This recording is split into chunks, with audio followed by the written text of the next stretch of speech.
Selamat sore saudara-saudara sekalian. Selamat sore semuanya. Hari ini kita akan bicara mengenai keluarga. Saya diberi tema sebagai orang yang akan berdiri di tengah. Nanti kita akan ada di antara pasangan hidup kita dan yang di sebelahnya adalah orang tua kita atau mertua kita. Rata-rata di antara kita mungkin ada yang belum menikah. Ya, saya tidak tahu apakah jumlahnya cukup lebih banyak yang belum menikah. Boleh, yang belum menikah tolong angkat tangan. Yang belum menikah, yang rencana akan menikah. Langsung turun tangan. Kayaknya banyak sekali yang menderita banget kalau ditanya siapa yang rencana. Siapa yang belum menikah? Tolong angkat tangan. Yang tinggi supaya saya tahu jumlahnya lebih banyak mana. Karena nanti berkaitan dengan kita akan mengarah kemana dalam khotbah. Turun tangan siapa yang sudah menikah sekali. Karena sekali aja ya. Yang sudah menikah tolong angkat tangan. Yang sudah menikah kira-kira jumlahnya lebih sedikit ya daripada yang belum menikah. Karena itu saudara-saudara mungkin sekali karena sesi yang pertama, sesi yang kedua lebih banyak penekanannya kepada yang belum sudah menikah. Sesi ini kita mungkin akan berbicara tentang pergumulan persiapan menuju pernikahan. Lalu saudara-saudara yang sudah menikah mungkin ini menjadi bahan untuk kita berpikir bagaimana menyiapkan anak-anak kita dalam pernikahan. Saudara, anak saya dari umur 2 tahun kami sering tiap hari berdoa untuk dia, khususnya untuk pasangan hidupnya. Ketika usianya 5 tahun, setiap kali saya ngomong tentang calon istrinya, mulut saya ditutup, saudara. Lalu dia bilang, "Papa, saya masih umur 5 tahun, kenapa ngomong tentang istriku?" Lalu saya bilang, "Ben, kalau papa boleh doa satu saja, misalnya Tuhan kasih kesempatan papa doa satu saja untuk kamu, papa pengen berdoa terus untuk calon istrimu." Kenapa? Karena begitu kamu ketemu calon istri yang mengasihi Tuhan, papa dengan rela hati pulang ke rumah Tuhan. Karena saya tahu hidupnya akan baik-baik saja dengan mengikuti jalan Tuhan. Saudara, kenapa pembicaraan tentang pasangan hidup penting banget? Karena pembicaraan tentang pasangan hidup seakan-akan mau bicara tentang seluruh hidup. Karena saudara bayangkan kalau separuh hidup kita adalah separuh hidup yang salah, maka seluruh hidupnya menjadi salah. Saudara punya satu baskom susu, saudara masukkan separuhnya adalah tinta yang beracun, maka seluruhnya menjadi beracun. Maka pembicaraan mengenai keluarga, pasangan hidup, bagaimana menyiapkan pernikahan itu penting sekali. Khususnya hari ini saudara-saudara, saya pengen menyiapkan saudara-saudara yang belum menikah untuk menghadapi calon mertua. Saudara, salah satu yang paling membingungkan manusia selain pertama mendekati seorang gadis bagi laki-laki, yang kedua adalah pertama kali bertemu dengan calon mertua. Saudara akan dilihat dari atas sampai bawah, bawah sampai atas, atas sampai bawah, berkali-kali sampai mulai keluar dari mulut calon mertua saudara. Kalimat pertama yang mungkin sekali muncul adalah, "Kamu sudah punya apa untuk menyiapkan pernikahan dengan anak saya?" Saudara, kalimat-kalimat itu adalah kalimat yang mungkin sangat simpel kita bicarakan sekarang, tetapi menjadi penting sekali untuk menyiapkan. Karena seumur hidup, kalau kita menikah kira-kira umur 25 tahun, orang tua atau mertua kita kira-kira umurnya 55 tahun, maka saudara akan hidup dengan mertua kira-kira 25 tahun. Kalau saudara tidak menyiapkannya, maka saudara akan merasa bahwa itu terlalu berat. Tetapi ternyata setelah melewati 10 tahun dengan mertua, saya merasa rasanya sih tidak terlalu berat. Di awal terasa berat, tapi rasanya sih tidak terlalu berat. Karena itu kita akan belajar dari firman Tuhan. Saudara-saudara, kalau saudara punya Alkitab, mari kita buka dari Kejadian pasal 24 ayat 67. Kalau saudara mau memahami ayat ini, saudara-saudara, kita mesti mulai baca dari Kejadian pasal 23 tentang kematian Sarah, untuk memperjelas kenapa Abraham meminta hambanya mencarikan jodoh untuk Ishak anaknya. Kalau sudah ketemu, mari kita membaca bersama-sama. Kita membaca 2 kali. Lalu bagian yang kedua nanti kita akan, saudara boleh lihat di screen. Nanti warna kuning, saudara-saudara, kita baca dengan suara lebih keras. Mari kita baca perlahan-lahan ayat ini sekali, lalu kita akan ngulang dengan suara lebih keras. 1, 2, 3. Lalu Ishak membawa Ribka ke dalam kemah Sarah, ibunya, dan mengambil dia menjadi istrinya. Ishak mencintainya, dan demikian ia dihiburkan setelah ibunya meninggal. Kita baca sekali lagi, warna kuningnya suaranya mesti lebih kencang. 1, 2, 3. Lalu Ishak membawa Ribka ke dalam kemah Sarah ibunya, lalu mengambil dia menjadi istrinya. Ishak mencintainya dan demikian ia dihiburkan setelah ibunya meninggal. Saudara-saudara, hari ini kita akan belajar dari bagaimana Ishak memperlakukan calon istrinya yang bernama Ribka, lalu bagaimana dia memperlakukan mamanya Sarah yang pada waktu dia akan menikah sudah meninggal. Nah, saudara-saudara, nanti kita akan bikin batas yang jelas bagaimana menjalin relasi antara pasangan hidup kita dan orang tua kita. Saudara, saya ingin memulai firman Tuhan hari ini dengan sebuah gambaran besar sekali tentang apa itu rencana Tuhan bagi keluarga dan bagi pernikahan.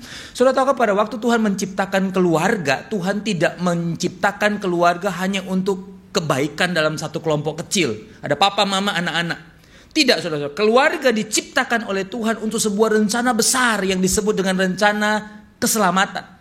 Maka pada waktu kita bicara mengenai keluarga, kata keluarga sendiri di dalam bahasa Ibrani, di dalam bahasa orang-orang Yahudi menggunakan kata bet up. Bet up itu artinya rumah bapa. Saudara-saudara, keluarga diciptakan supaya keluarga itu selalu membuka pintu lalu orang kembali setiap waktu. Dan ini bicara mengenai bagaimana Tuhan ingin menyelamatkan dunia ini dari kegelapan dosa. Maka kenapa Tuhan menciptakan keluarga? Jadi setiap kali saudara ingat keluarga, yang muncul dalam pikiran saudara pertama adalah keluarga adalah cara Tuhan menyelamatkan dunia. Maka Tuhan menggunakan keluarga. Dimulai dari keluarga Adam dan Hawa, dilanjutkan Abraham, Nuh dan sebagainya. Pembicaraan mengenai keluarga ternyata pembicaraan yang amat penting bagi Tuhan. Tetapi saudara-saudara, ada yang jauh lebih penting dari pembicaraan mengenai keluarga. Karena pembicaraan mengenai keluarga dimulai dari pembicaraan mengenai pernikahan. Saudara, pembicaraan mengenai pernikahan dimulai ketika Adam bertemu dengan Hawa. Saudara tahukah pada waktu Adam bertemu dengan Hawa, Adam begitu kagum dengan Hawa. Tetapi yang seringkali kita lupa adalah ayat Alkitab mengatakan bahwa Tuhanlah yang membawa Hawa kepada Adam. Saudara, gambarannya sederhana begini. Waktu Adam sedang tidur, lalu Tuhan membuat Hawa. Lalu kemudian begitu Adam sadar, Hawa sudah jadi. Lalu mereka berjumpa. Pada waktu mereka berjumpa, tangan Hawa kira-kira begini. Tangan Hawa dipegang oleh Tuhan. Dan Tuhan, Alkitab mengatakan Tuhan membawa Hawa kepada Adam. Kira-kira kalau saya jadi Tuhan, saya akan bilang begini sama Adam. Adam, ini adalah istrimu. Kalau kamu macam-macam sama dia, kamu berhadapan dengan saya karena saya yang membawanya kepadamu. Lalu kemudian Adam dengan terkagum-kagum mengatakan, inilah tulangku dari tulangku, darahku, dagingku dari dagingku. Lalu kemudian mereka menikah. Lalu Alkitab menyebutkan semua proses tentang pernikahan awal di dalam Alkitab. Saudara, ketika kita bicara mengenai keluarga, kita bicara mengenai rencana penyelamatan besar. Tapi pada waktu kita bicara mengenai pernikahan, kita bicara tentang pengudusan. Sebab kata pernikahan di dalam bahasa Ibrani yaitu menggunakan kata kidushin. Kata kidushin itu artinya penyucian. Ketika orang masuk dalam pernikahan, kita tidak hanya bicara tentang laki-laki dan perempuan yang bersatu lalu kemudian melahirkan keturunan. Bukan. Tetapi ini sebuah proses untuk menyucikan manusia, untuk membuat manusia tumbuh. Anak-anak muda sering tanya kepada saya, Ko Rudi, apa tandanya saya sedang pacaran dengan orang yang tepat? Lalu saya mengatakan ada banyak kriterianya, tapi kriteria yang paling jelas adalah ketika kamu pacaran dengan orang yang tepat, hidupmu tumbuh. Semua potensi yang Tuhan berikan dalam hidupmu tumbuh. Kalau engkau pacaran dengan seseorang, satu laki-laki, lalu ketika kamu kuliah, yang dulunya kamu jarang suka kuliah, lalu tiba-tiba suka kuliah. Kamu yang dulunya suka melawan orang tua, lalu tiba-tiba menjadi hormat pada orang tua. Kamu yang dulunya tidak punya harapan, tiba-tiba punya semangat. Dan itu bertahan, saudara-saudara. Kemungkinan besar saudara menemukan orang yang tepat. Karena saudara sedang bertemu dengan orang yang menumbuhkan hidup saudara. Karena pernikahan adalah membuat dua orang ini begitu dijadikan satu, dua-duanya tumbuh. Karena itu saudara-saudara, pada waktu kita bicara mengenai pernikahan sulit sekali. Karena kita harus menemukan orang yang tepat. Tuhan menetapkan jodoh kita. Ada yang mengatakan begitu, tetapi kita mesti menemukannya. Saya juga kadang-kadang lebih setuju dengan Tuhan mengizinkan kita banyak kriterianya, memberi kita kriteria, lalu kita diberikan kehendak untuk memilihnya. Saudara-saudara, ini adalah rencana Tuhan yang besar pada waktu bicara mengenai keluarga dan pernikahan. Lalu pertanyaannya begini saudara, bagaimana caranya kita memahami pernikahan? Seorang namanya Gary Smalley mengatakan begini, your marriage is the most important relationship next to God. Jadi tidak ada yang lebih penting dari relasi saudara-saudara dibandingkan pernikahan. Pernikahan harus ditaruh di nomor 1 setelah Tuhan. Kenapa saudara-saudara? Kalau saudara taruh pernikahan di tempat yang berbeda, di tempat yang lebih bawah dan ada yang lebih atas dari pernikahan, saudara sedang menghancurkan pernikahan saudara. Pernikahan harus ditaruh di posisi paling tinggi. Maka Alkitab selalu bicara mengenai satu hari ada mempelai laki-laki yang namanya Yesus. Tuhan Yesus akan datang dan kita mempelai perempuan jemaatnya. Pernikahan digambarkan tentang relasi yang paling dalam antara dua manusia dan mesti ditaruh di posisi paling tinggi termasuk keluarga kita. Maka ini menjadi dasar bagi kita waktu kita memahami bagaimana caranya memperlakukan mama papa kita dan bagaimana caranya memperlakukan istri atau suami kita. Sebab pernikahan harus ditaruh di nomor 1 setelah Tuhan. Kita lihat pelan-pelan bagaimana caranya kita memahami ini. Saudara, hubungan antara anak-anak dengan orang tua haruslah hubungan yang bertumbuh. Saudara, kita tidak selalu menjadi anak-anak bagi orang tua kita. Satu hari kita akan menjadi mitra. Satu hari kita akan jadi partner. Alkitab di dalam Kejadian pasal 24 ini unik sekali. Saudara tahu pada waktu Ishak mau, pada zaman itu saudara, kalau orang mau menikah, orang-orang tidak datang lalu mencari jodohnya sendiri. Kalau kita zaman sekarang mata kita melotot di kampus-kampus lalu nyari siapa yang mau sama saya. Pada zaman itu saudara-saudara, kita bahkan tidak tahu sampai hari kita menikah dengan siapa. Kenapa saudara-saudara? Karena yang dinikahkan kepada kita adalah orang yang dipilihkan. Kadang-kadang dipilihkan oleh orang tua, kadang-kadang dipilihkan oleh orang yang dipercaya. Nah, dalam konteks Ishak saudara-saudara, Abraham memanggil hambanya. Pada waktu itu Sarah, mamanya sudah meninggal. Sarah adalah orang yang paling dekat dengan Ishak. Dan Sarah dan Ishak adalah anak tunggal. Dia gak punya siapa-siapa kecuali Abraham yang udah tua banget. Lalu Alkitab mengatakan karena sudah tua banget dia lihat Ishak yang sedang sendiri, yang sedang terluka karena kehilangan mamanya. Lalu dia berpikir, Abraham berpikir, saya mau carikan jodoh. Lalu dia panggil satu orang hambanya yang dia sangat percaya, yang sangat mengasihi Tuhan, yang hormat kepada Tuhan. Lalu dia mengatakan, duduk di dekatku, pegang pangkal pahaku. Lalu berjanjilah, engkau akan pergi ke negeriku, negeri asalku, dari sukuku. Carilah orang yang sesuai dengan maun Tuhan. Lalu Alkitab berbicara singkat ceritanya begini. Kemudian hamba dari Abraham itu pergi ke negara, ke tempat asal dari Abraham. Lalu mulai nyari. Tapi sebelum mulai nyari dia mulai berdoa. Lalu apa doanya saudara? Ini sebuah doa yang tidak masuk akal, yang mungkin tidak akan terjawab secara natural. Apa yang dia doakan? Dia berdoa, Tuhan, kalau bisa, ini kira-kira bahasa sederhananya, kalau bisa saya menemukan seorang gadis yang bukan cuma sekedar gadis biasa, tapi gadis yang terhormat, yang mengasihi, yang kelihatan kasihnya dalam bentuk tindakan. Kalau saya bertemu dengan gadis itu, maka gadis itu akan menawari saya minum. Tapi bukan cuma minum untuk saya, tapi minum untuk unta-unta saya. Sudah tahukah bahwa satu unta itu minumnya 95 liter? 95 liter kira-kira 95 galon botol aqua kira-kira begitu. Satu unta. Abraham adalah seorang yang sangat amat terpandang dan biasanya ketika orang-orang terpandang akan dalam satu rombongan tidak mungkin cuma satu unta. Biasanya ratusan unta datang ke sana. Sudah bayangkan begini. Hamba itu berkata, Tuhan, kalau bisa saya bertemu dengan seorang gadis yang bukan cuma menawari aku minum, tapi untaku mau dikasih minum. Yang jumlahnya kira-kira kita hitung saja 100 unta. 100 unta berarti 9.500 liter. Saudara nimba 9.500 liter, kira-kira otot saudara seberapa besar? Dan itu mungkin, kita tidak mengatakan banyak, tapi itu mungkin bisa berhari-hari. Saudara. Singkat ceritanya waktu dia sudah berdoa yang tidak masuk akal ini, karena nggak mungkin ada yang mau, saudara. Nggak mungkin ada yang mau. Kalau ada yang menawari hambanya minum, mungkin ada yang mau. Tapi menawari untanya hampir nggak ada yang mau. Tapi yang mengagetkan, Alkitab mengatakan tiba-tiba dia memandang seorang gadis yang parasnya cantik, yang hatinya lembut. Lalu tiba-tiba gadis itu menawarkan minum bukan untuk dia saja, tapi untuk unta-untanya. Sudah bisa bayangkan betapa gilanya gadis ini.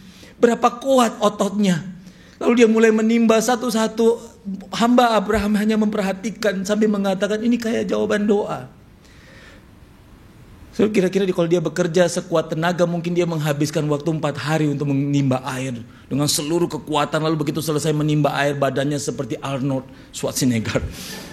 Jadi waktu menikah badannya begini. Kenapa? Karena habis nimba air untuk 9.500 liter. Saya yakin sekali bukan dia sendiri, dia mungkin panggil teman-temannya untuk membantu. Tetapi dia yang, Ribka, gadis muda ini yang memulainya. Lalu singkat cerita, sudah tahu dalam kebiasaan orang-orang zaman itu, saudara-saudara, ketika mereka mau menikah, mereka akan mengutus hambanya untuk sampai di gadis itu. Lalu setelah sampai di gadis itu, dia akan bertemu dengan orang tuanya. Sampai di orang tuanya, mereka akan buat perjanjian pranikah. Perjanjian pranikah adalah perjanjian semua yang berkaitan dengan kebutuhan gadis itu akan dipenuhi oleh laki-laki itu. Ada mas kawinnya dan sebagainya. Ketika orang tua pihak perempuan sudah setuju, maka hamba dari pihak laki-laki akan balik kembali. Lalu kemudian akan menunggu 1 tahun lagi sebelum meminang gadis itu.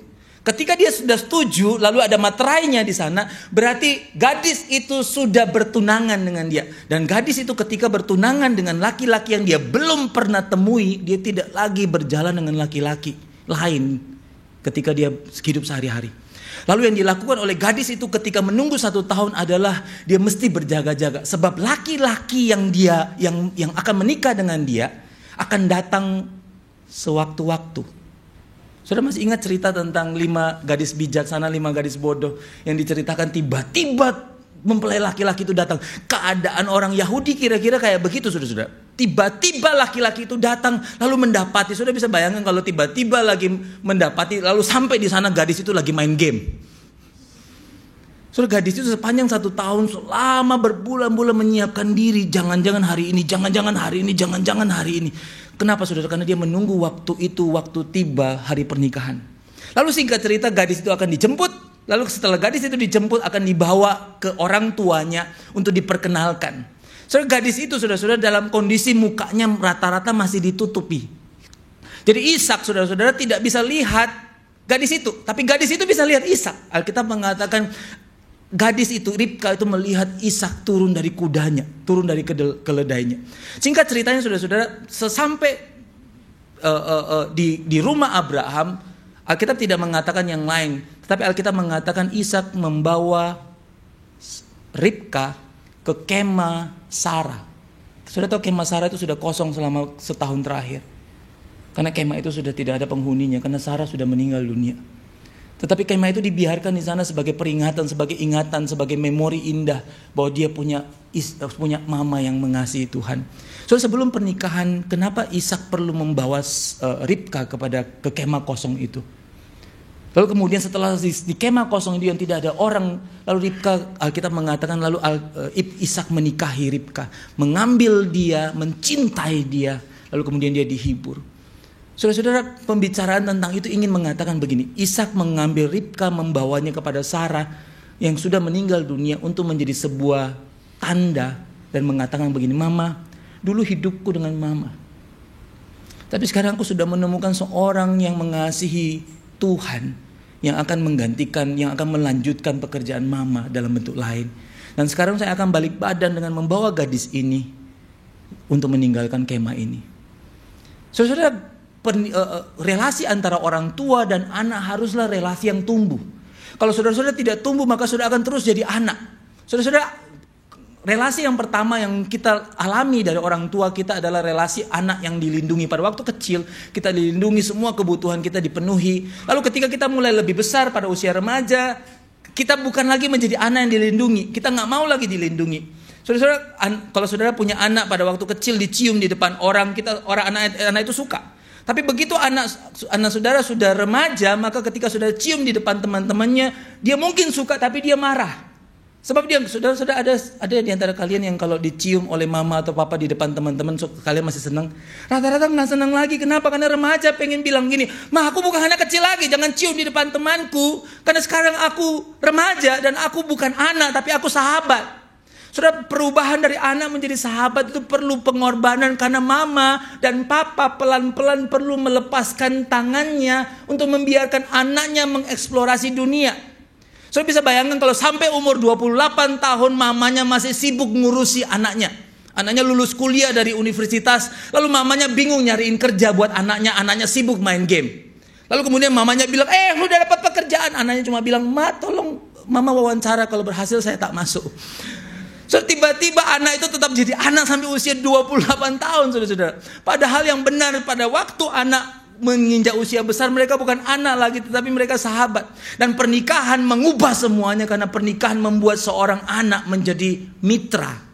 Dulu saudara-saudara, kalau saudara belum menikah, saudara ingat baik-baik ya, ini konsep Alkitabnya. Kalau saudara belum menikah, saudara ada di bawah otoritas orang tua. Alkitab mengatakan di bawah otoritas orang tua, saudara punya 2 tugas. Tugasnya adalah taatilah dan hormatilah orang tuamu. Tapi begitu kalian menikah, tiba-tiba kalian tidak di bawah otoritas orang tua lagi, karena kalian ada di bawah otoritas Tuhan langsung. Kalau dulu kalian di bawah kerajaan mama dan papa pada waktu belum menikah, tapi begitu kalian menikah, kalian ada di kerajaan sendiri.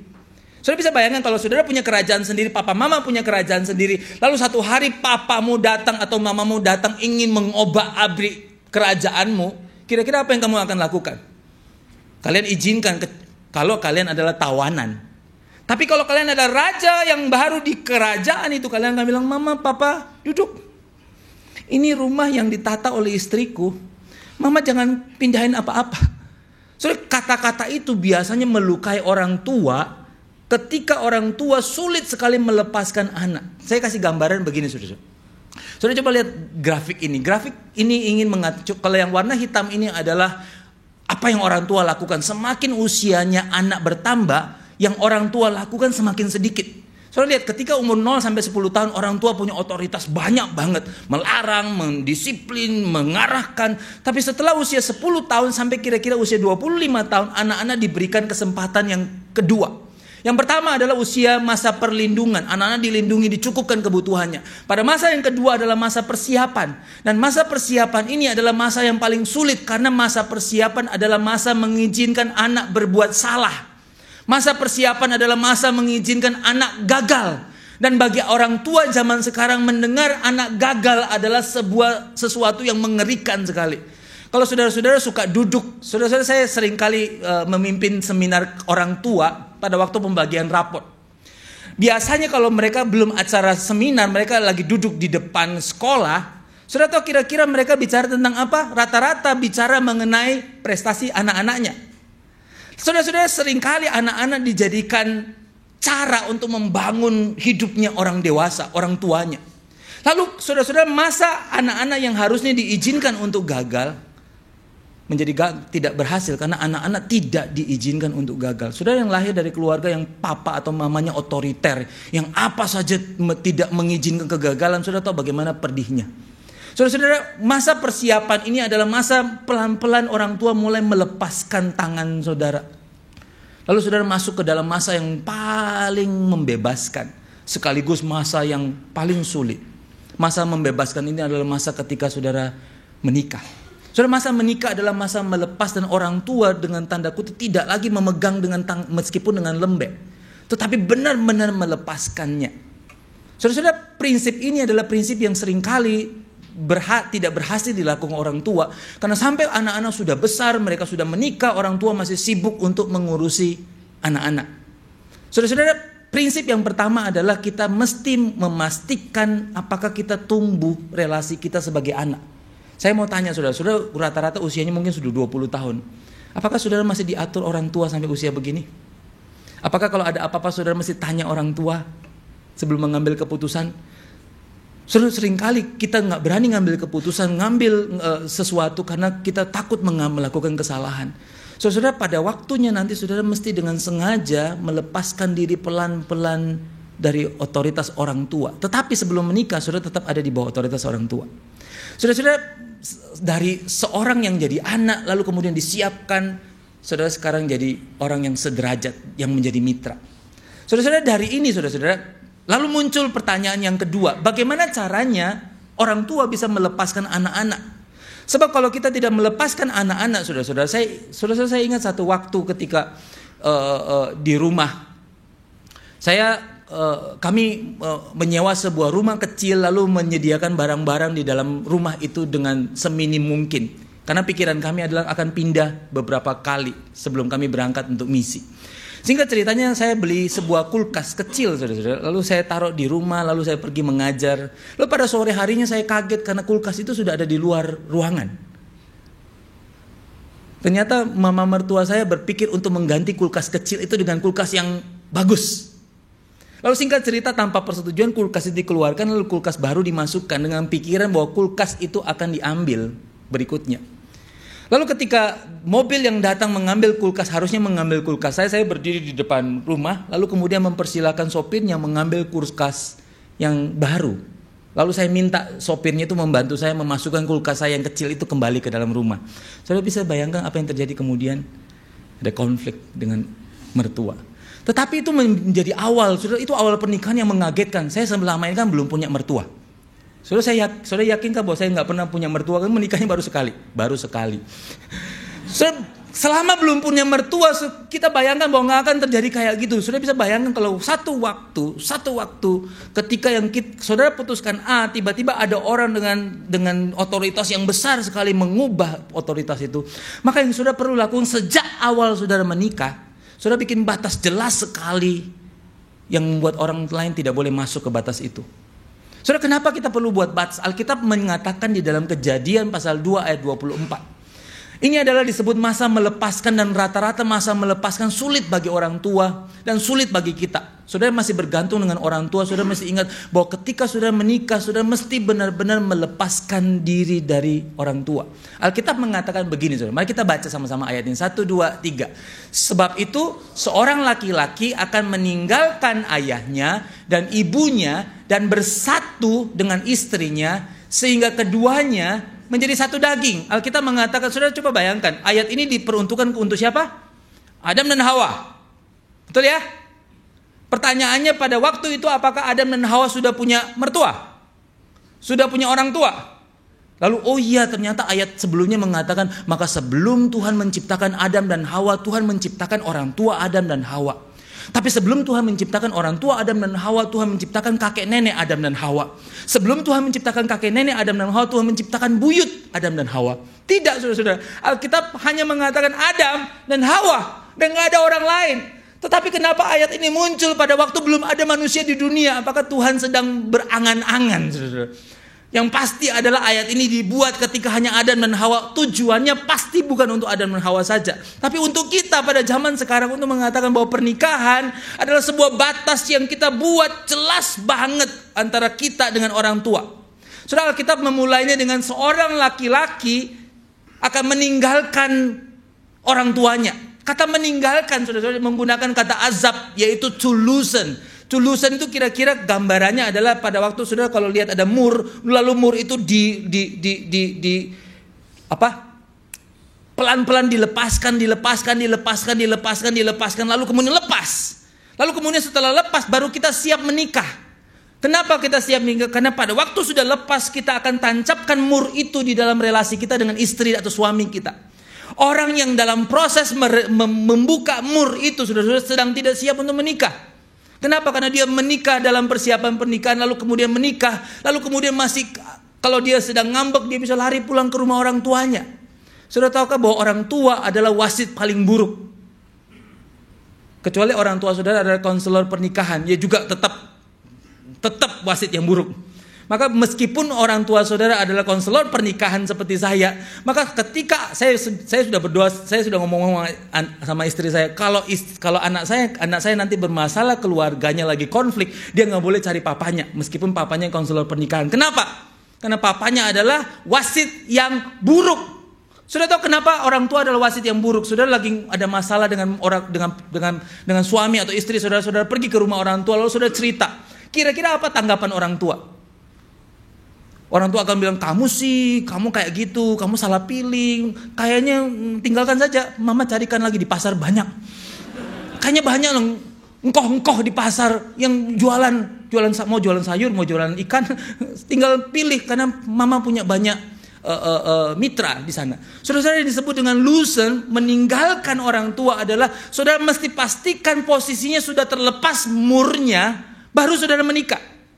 Saudara-saudara, ada seorang namanya Greg Smalley. itu mengatakan begini saudara. Ada 5 hal yang minimal saudara mesti lepaskan sebelum saudara siap menikah. Yang pertama adalah saudara siap meninggalkan keluarga asal saudara. Meninggalkan di dalam bahasa Lusen itu artinya begini saudara. Saudara berbalik badan lalu berjalan lalu bilang, "Mama, Papa, thank you ya sudah nolong aku selama ini. Tapi hari ini aku akan jalan beriringan dengan istriku untuk memenuhi panggilan Tuhan bagi kami berdua." Saudara, begitu saudara pengen balik lalu ditarik balik lagi, maka saudara tidak akan pernah maju untuk relasi saudara berdua. Padahal saudara relasi pernikahan harus ditaruh paling puncak, bahkan di atas pelayanan. Saudara, ada seorang teman saya waktu dia datang ke rumah lalu dia cerita anaknya yang usia 15 tahun tidak mau ke gereja lagi.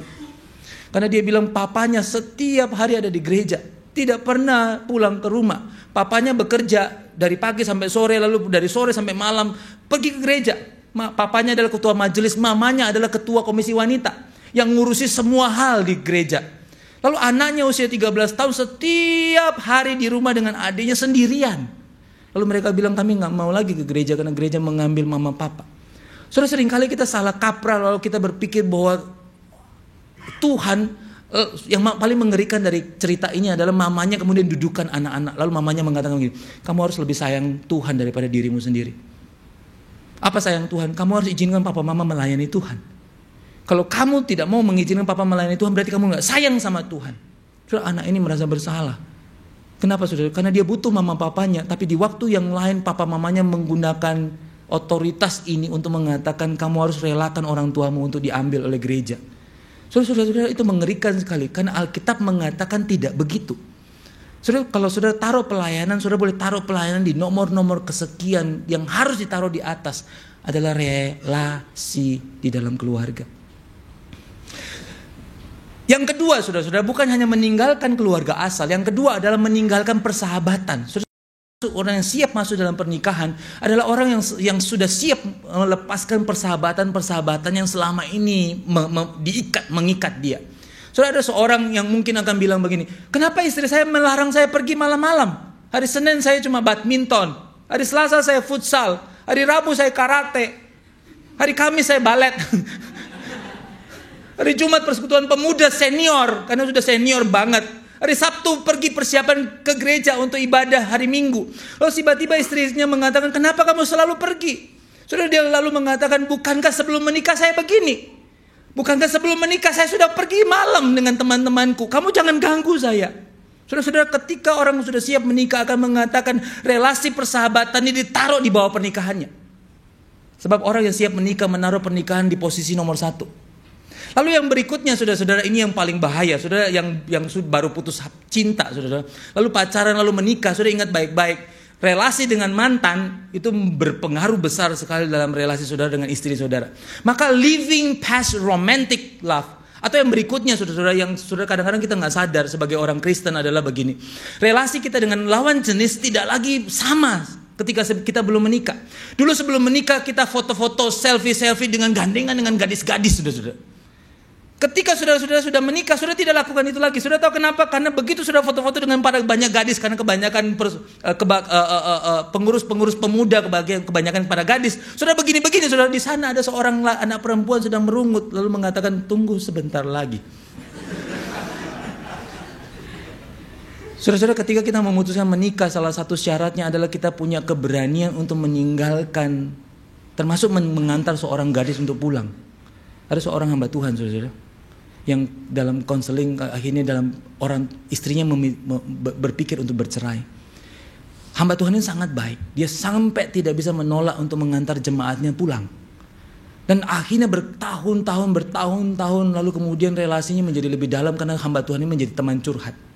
Saudara, pengalaman opposite sex relationship adalah sesuatu yang kita tinggalkan sebelum kita masuk dalam pernikahan.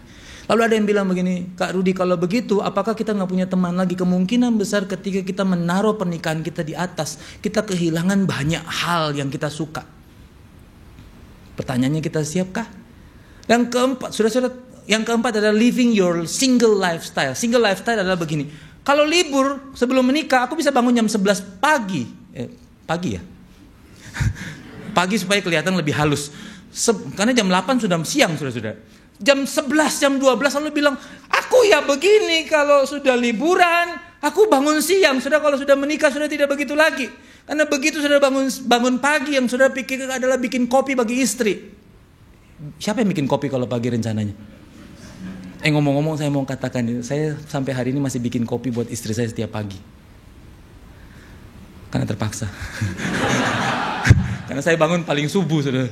Saya karena sudah terbiasa bangun 4:30, istri saya bangun jam 6:30, maka saya bikinkan kopi dia duluan. Menjelang dia bangun biasanya lalu manasi air, dan itu menjadi sesuatu yang berharga. Saudara, istri saya setiap kali saya pergi, yang dia kangeni adalah dia kangeni suara dapur pagi-pagi subuh-subuh. Saudara tahu, ketika sudah lakukan sesuatu yang sederhana, apa yang orang paling ingat dalam hidup kita, saudara? Yang orang paling ingat bukan kata-kata I love you kita, tapi sebuah tindakan yang orang rasa. Saudara kalau mau mengasihi istri saudara, suami saudara, yang saudara lakukan adalah lakukan sesuatu yang sederhana tapi terus menerus. Ini udah 10 tahun. Saya rencana bilang sama istri saya, kalau 10 tahun tolong gantian bikin kopi. Tidak, saya rencana akan melakukan itu sampai selesai, sampai kami selesai.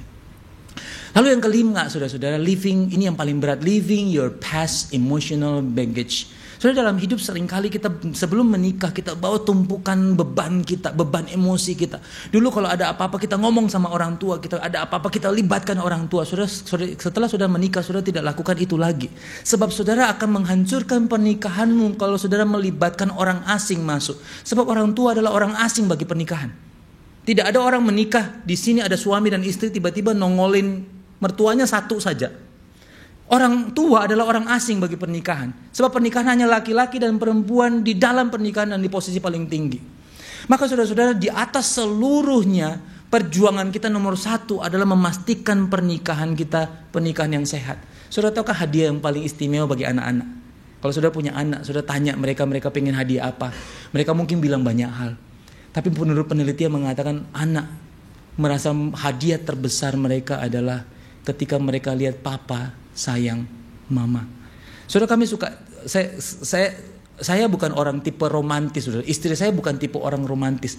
Tapi satu hari seorang mentor kami mengatakan, Rudy, kalau kamu mau anakmu dalam kondisi dia punya security yang kuat dalam hidupnya, kalian harus menunjukkan cinta itu di depan matanya. Lalu hari pertama saudara-saudara, ketika anak sudah besar, lalu kemudian kami mulai pelukan, lalu saya cium istri saya di depan anak-anak, terasa aneh sekali. Biasanya ciuman kan rahasia di dalam kamar. Lalu kali ini mesti ditunjukkan. Sudah tahu, tiba-tiba itu menjadi sesuatu yang menjadi kebiasaan yang kuat sekali. Dan kadang-kadang anak saya, saudara mengatakan, Mama belum cium papa loh hari ini. Cium di bibir. Anak saya usia 3 tahun bilang gini, waktu saya tanya, Ben, kamu pengen apa waktu kamu ulang tahun ini? Lalu saya bilang, saya pengen apa dari kamu? Papa pengen kamu sayang sama Tuhan. Kamu ingat, kamu sayang nomor 1. Papa mama ditaruh paling bawah, Tuhan ditaruh nomor 1. Lalu saya tanya, apa yang kamu paling pengen? Lalu dia bilang, Ben pengen menikah. Lalu saya tanya, kenapa kok bilang mau menikah? Lalu bilang, kalau Ben menikah, Ben bisa cium bibirnya mama. Loh, maksudnya apa? Ya, Ben nanti kalau menikah, Ben mau menikah sama mama. Lalu pada waktu usianya 6 tahun, saudara-saudara, kira-kira 3 tahun yang lalu dia tanya sama saya, Papa enggak rencana menikah lagi? Lalu saya tanya, kenapa Ben? Sebab kalau Papa menikah lagi, Ben bisa menikah sama mama. Saudara-saudara, kalimat itu membuat saya ngeh, saudara-saudara, bahwa istri saya menjadi gambaran yang kuat sekali sebagai calon istrinya. Saudara-saudara, Papa adalah gambaran terbaik bagi seorang anak laki-laki untuk jadi papa kayak apa. Tapi mama adalah gambaran terbaik bagi 2 anak. Bagi anak perempuan, mama adalah idolanya yang satu hari dia pengen jadi kayak mama. Tapi bagi anak perempuan, mama juga adalah, bagi anak laki-laki, mama adalah gambaran dengan siapa dia akan menikah nanti. Leaving your emotional baggage behind, lalu kemudian masuk dalam pernikahan. Tapi pertanyaan lanjutannya adalah begini, kalau saya melakukan ini semua, kenapa saya perlu lakukan? Alkitab melanjutkan dengan sebuah kata, bukan cuma sekedar meninggalkan. Kita perlu meninggalkan ini supaya kita bisa bersatu dengan istri kita atau dengan suami kita. Alkitab menggunakan kata bersatu, artinya begini, to stick together atau to be glued together.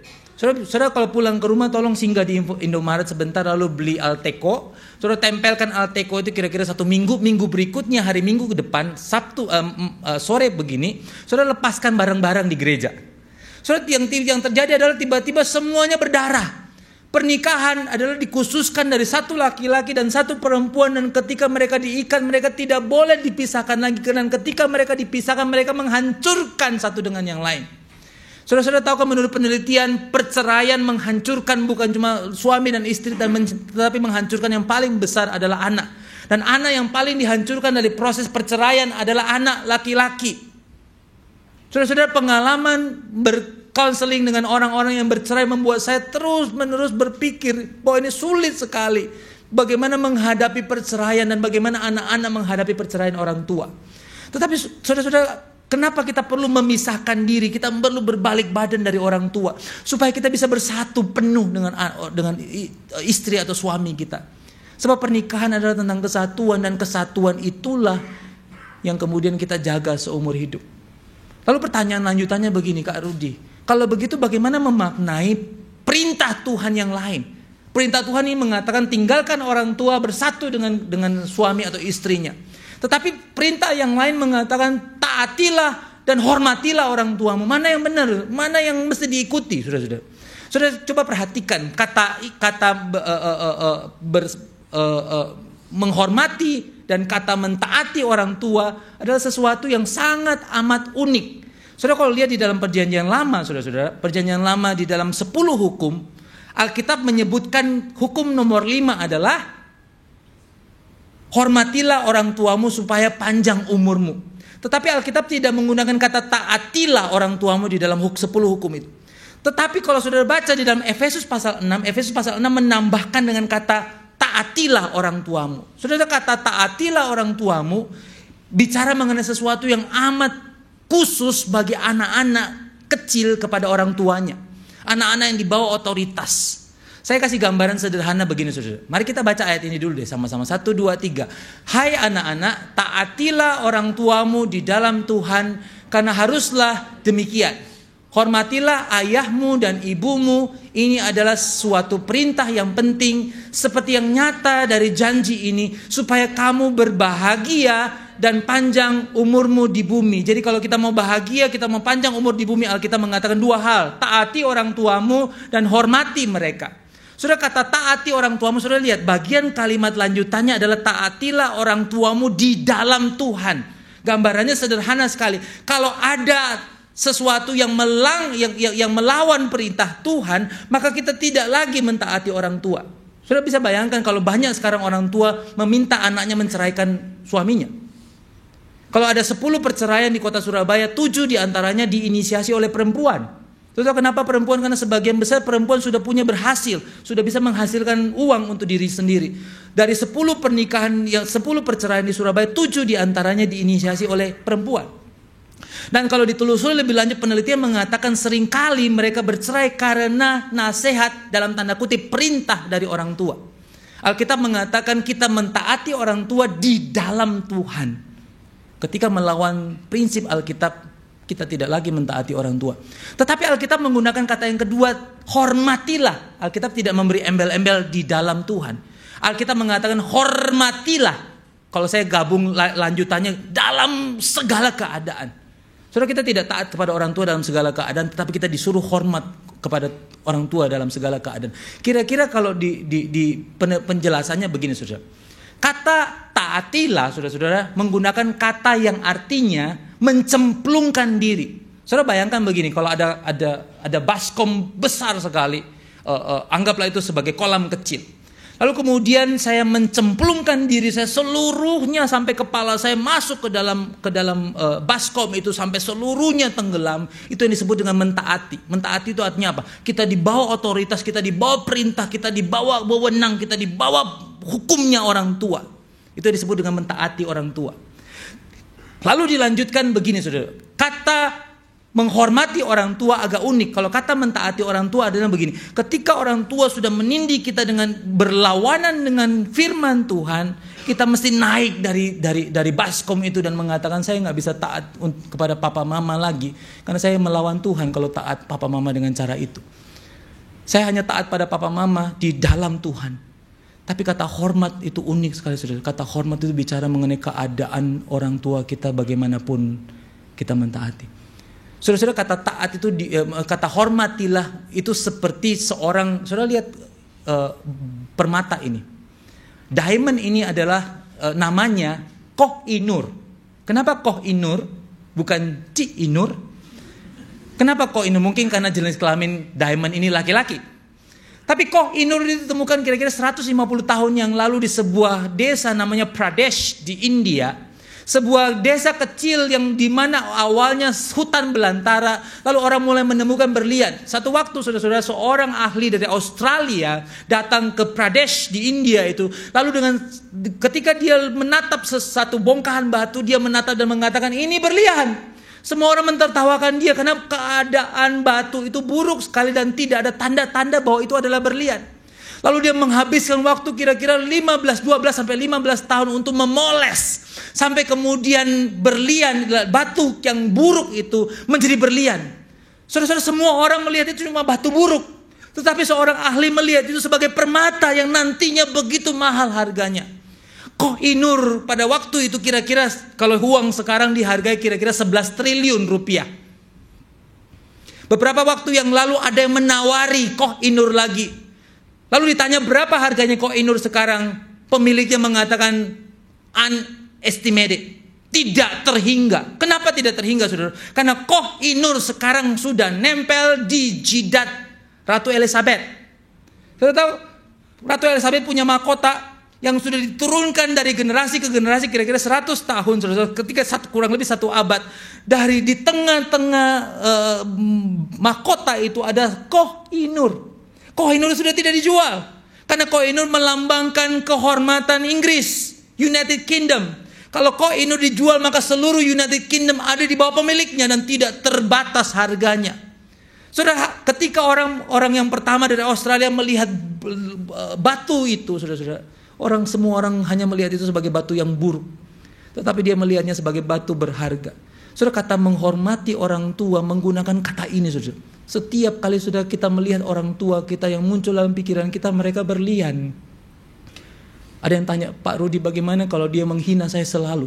Bagaimana kalau kata-katanya terus kata-kata kotor yang muncul dan melukai hati saya bertahun-tahun ketika menjadi anaknya atau ketika dia menjadi mertua saya? Apa yang saya mesti lakukan? Alkitab mengatakan tidak ada pilihan lain. Kamu mesti melihatnya seperti berlian. Saudara tahu kenapa, saudara? Karena Alkitab, saudara, satu-satunya perintah yang mengandung janji cuma ini. Satu-satunya perintah Tuhan yang mengandung janji yang kuat sekali adalah kata menghormati orang tua. Seorang teman, saudara-saudara, berkali-kali bertahun-tahun dia hidup sebagai bisnismen yang gagal terus-terusan. Lalu satu waktu dalam komunitas kami bicara, lalu kemudian dia kaget sekali karena ada satu teman kami mengatakan, dia sebut nama orang ini lalu mengatakan, apakah kamu menghargai dan mencintai orang tuamu? Kamu menaruh orang tuamu di tempat yang tepat. Lalu dia kaget karena selama ini dia memperlakukan orang tuanya buruk sekali.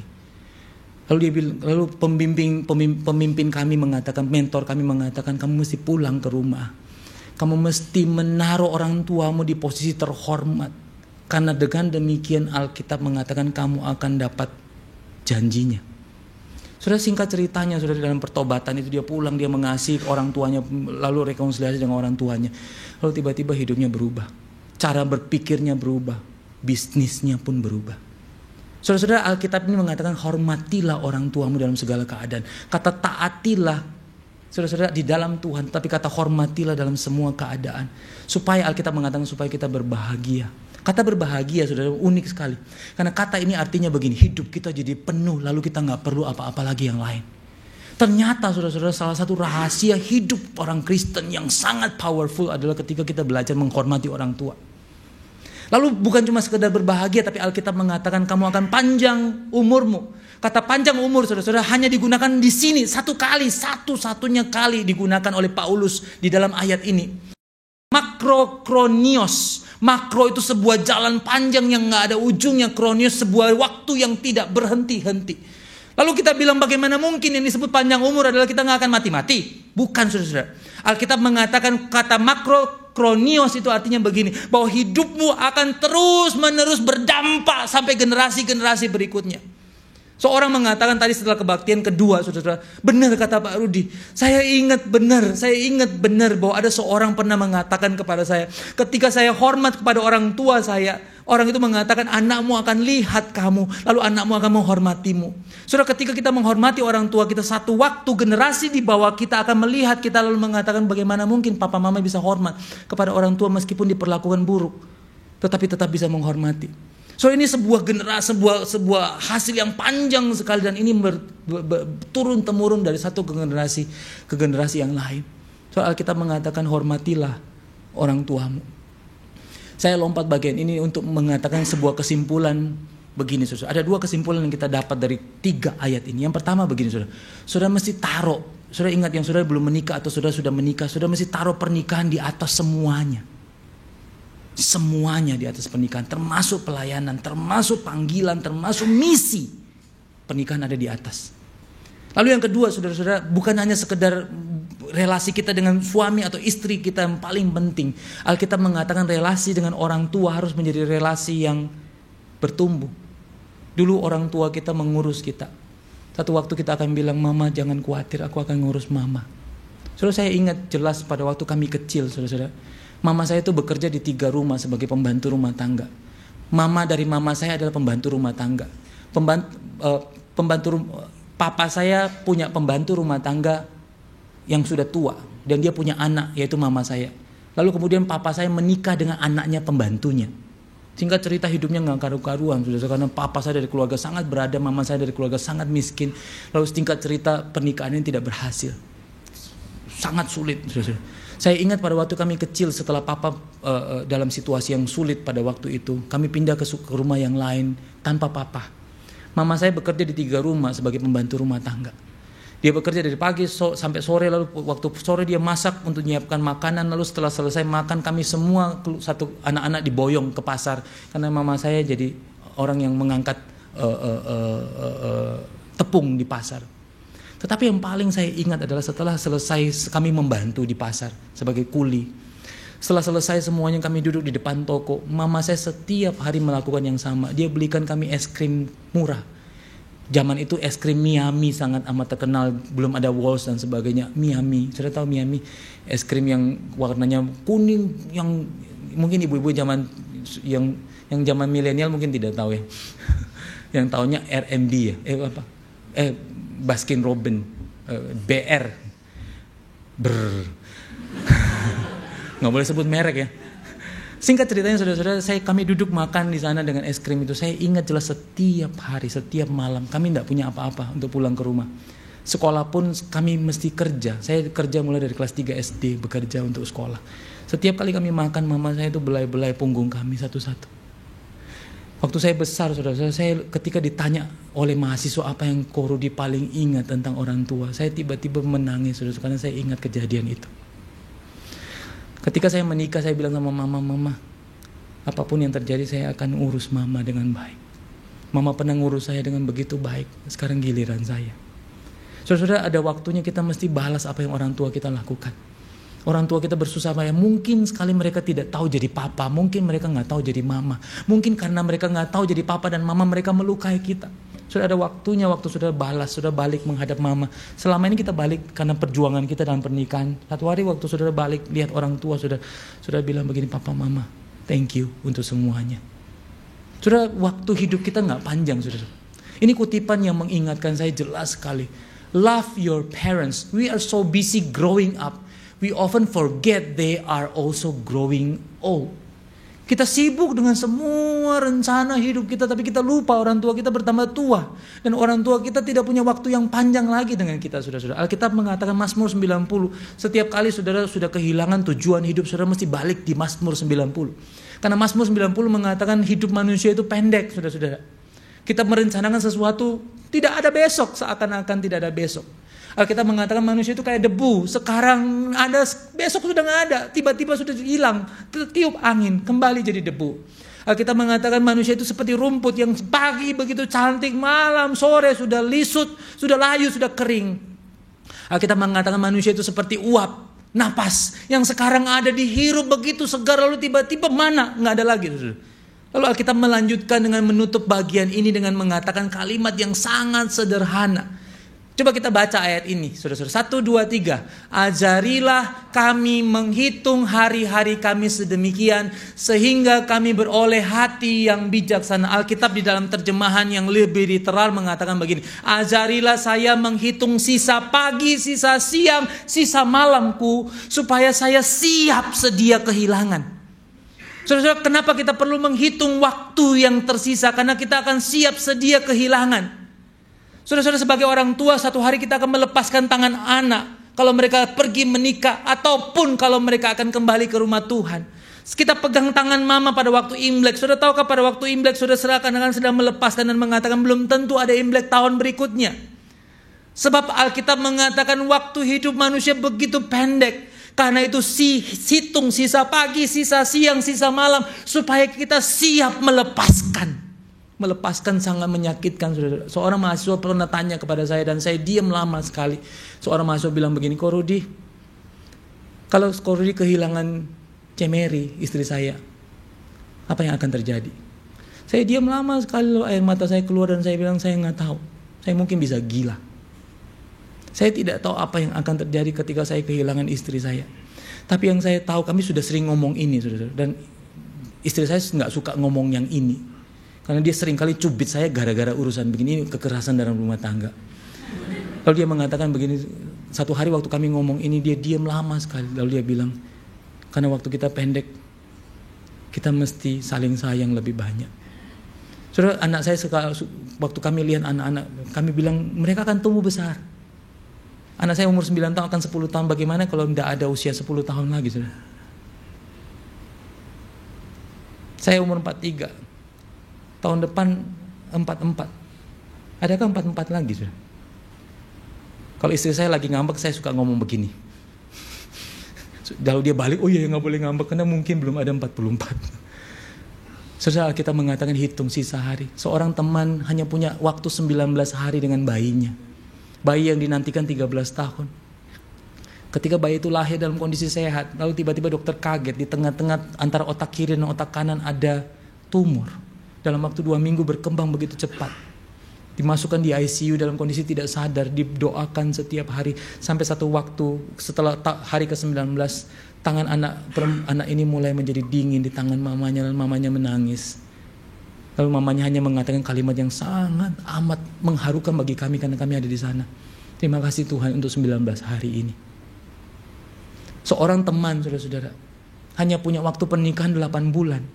Karena dalam perjalanan di daerah Panjang Jiwo, dalam perjalanan pulang dari kantor, motor mereka masuk ke jeglongan, lalu istrinya jatuh dari motor, lalu dari belakang motor ada sebuah mobil truk menabrak anak istrinya dan meninggal dunia baru 8 bulan.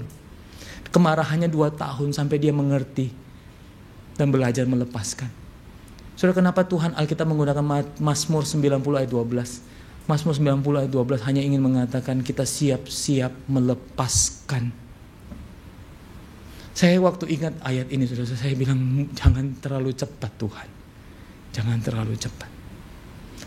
Ada waktunya kita pikir ada waktu lama dengan anak-anak kita, dengan orang tua kita. Tetapi Alkitab mengatakan tiba waktunya akan ada kematian. Kematian itu seperti ada seorang yang akan berbelok ke sebuah tempat yang lain. Sebelum dia berbelok, dia dada dan mengatakan sampai jumpa. Saudara, kita masih duduk sama-sama, ada yang suami istri. Ini hari minggu ke-3 Februari. Apakah minggu ke-4 Februari akan duduk bersama dalam ibadah? Saudara, saya jarang sekali mau khotbah di hari Minggu karena saya pengen sekali duduk dengan istri saya pada waktu ibadah. Lalu saya bilang selalu dalam hati saya, jangan-jangan ini minggu terakhir beribadah sama-sama. Sudah waktunya hidup selesai begitu cepat. Apakah kita tahu bahwa yang dibutuhkan oleh keluarga kita cuma satu? Mereka tahu jalan untuk pulang. Saudara-saudara, apakah orang tua saudara tahu jalan pulang? Apakah papa mama saudara tahu jalan pulang? Apakah mereka tahu tentang kasih Allah, saudara-saudara? Kalau mereka tidak tahu tentang kasih Allah, maka yang pertama kita lakukan sebagai anak sebelum kita pergi meninggalkan rumah adalah memastikan bahwa mereka kenal Tuhan. Sebab itu membuat kita begitu siap pada waktu mereka dipanggil Tuhan sewaktu-waktu. Anak-anak, Apakah anak-anak saudara sudah mengenal Tuhan? Kami berdoa dari kecil, Tuhan kalau kami boleh lakukan satu hal saja, kami ingin dia sayang Tuhan lebih dari semuanya dan itu cukup. Kami nggak peduli apa yang terjadi dengan hidupnya di masa depan, apa yang terjadi dengan apakah dia jadi orang berhasil atau tidak. Tapi dia mengasihi Tuhan lebih dari segalanya, itu cukup. Karena dengan demikian dia tahu jalan untuk pulang. Saudara-saudara, cintai keluarga kita sebelum waktu itu selesai.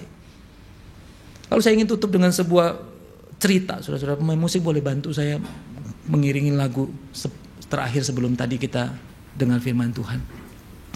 Saudara, saya ingin cerita tentang kisah dari seorang teman saya pada bulan Mei tahun 2015. Saudara, ada seorang teman kakak kelas saya pada waktu kami sama-sama kuliah di Surabaya. Dia 2 tingkat di atas saya ketika kuliah di Ubaya. Lalu kemudian dia jadi orang yang sangat amat dalam mengajarkan saya tentang kasih Allah. Lalu ketika dia lulus kuliah, saya masih tingkat 3, lalu kemudian dia pulang kembali ke Medan, lalu mulai bisnisnya. Dia dari keluarga miskin, lalu berjuang sampai akhirnya berhasil bisnisnya. Lalu salah satu hal yang dia suka lakukan adalah dia suka mengumpulkan sendal-sendal hotel. Lalu satu waktu dia suka mengirimkan saya sendal hotel dan saya paling gak senang dikirimi.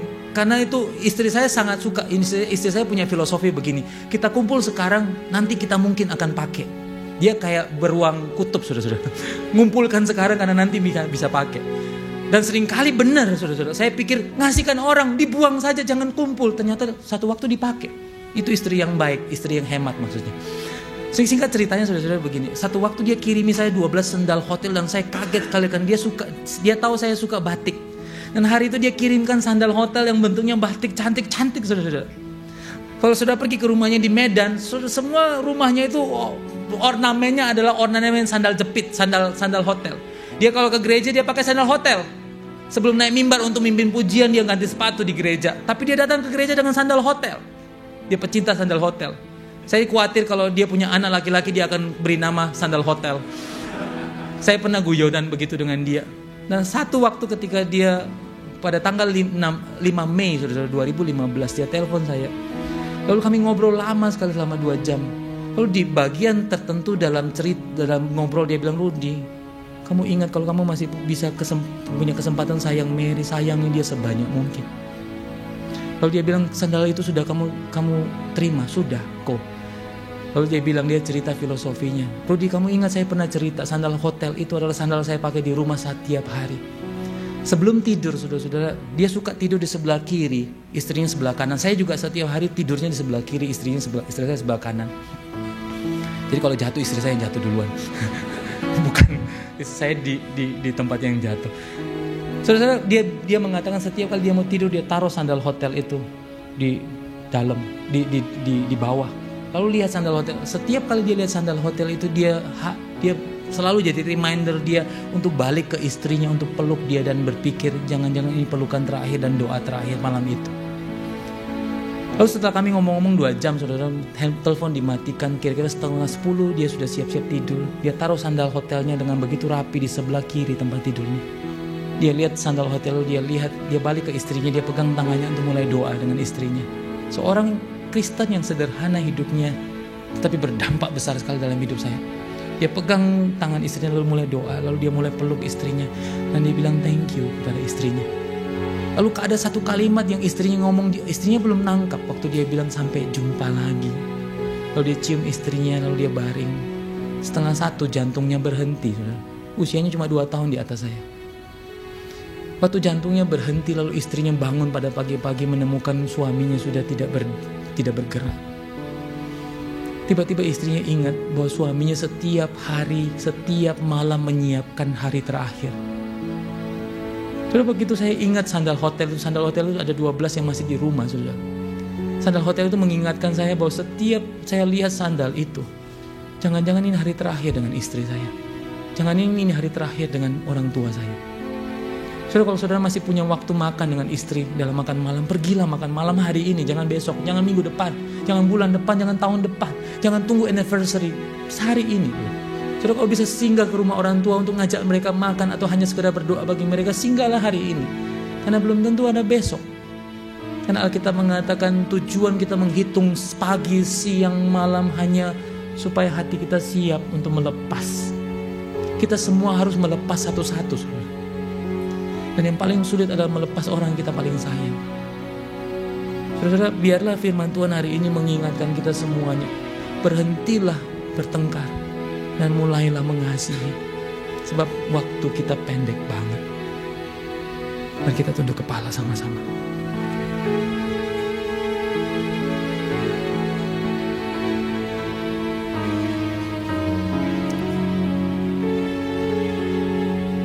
Saudara-saudara, saya beri waktu 1 menit, 2 menit untuk saudara tunduk kepala di hadapan Tuhan.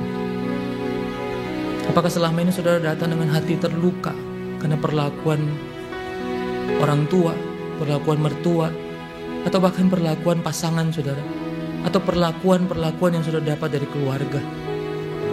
Dan itu membuat saudara menjadi keras hatinya.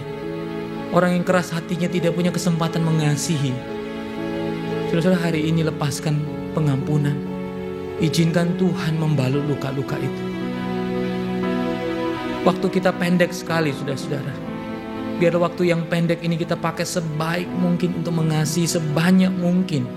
Khususnya untuk keluarga kita, orang tua kita, pasangan hidup kita, anak-anak kita. Sebab mungkin tidak ada besok, saudara-saudara. Biar ini menjadi momen di mana kita semuanya mengambil keputusan hari ini. Tuhan, kalau masih ada waktu, itu berarti ada kesempatan aku mengasihi keluargaku. Mari 1-2 menit saudara hening berdoa sejenak di hadapan Tuhan.